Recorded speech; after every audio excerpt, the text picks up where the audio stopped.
Everyone, আসসালামু আলাইকুম। Welcome to my page life of Tasnin.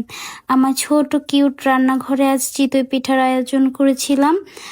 অনেক এক্সাইটেড ছিলাম এখানে পিঠা বানাবো, এত ছোট ছোট মিনি মিনি সাইজের। আবার অনেক টেনশনও হচ্ছিল, যেহেতু আগুন জ্বালাবো। এই ছোট পিঠার স্বাদ যদি ফেটে যায় বা কিছু হয়ে যায় তখন কি হবে। দেখলাম না, কিছুই হয় নাই। মানে এত খুশি খুশি লাগছিল, পিঠা হোক বা না হোক, কিন্তু আমার এই টাইমটা আমি অনেক এনজয় করেছি। গুঁড়ার এই লিকুইডটা যখন দেওয়া শেষ তখন আমি ঢেকে দিলাম।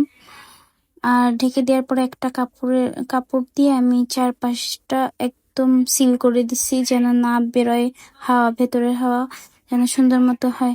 কিন্তু একটা মিস্টেকও হয়ে গেছে। আমি ভেবেছি যে এটা মনে হয় তাড়াতাড়ি হয়ে যাবে, তাই আমি একটু আগেই উঠাই ফেলছি। এখন পরে দেখলাম যে একদম চিতই পিঠা যখন হয় এটাও ঠিক ততটাই টাইম লাগে।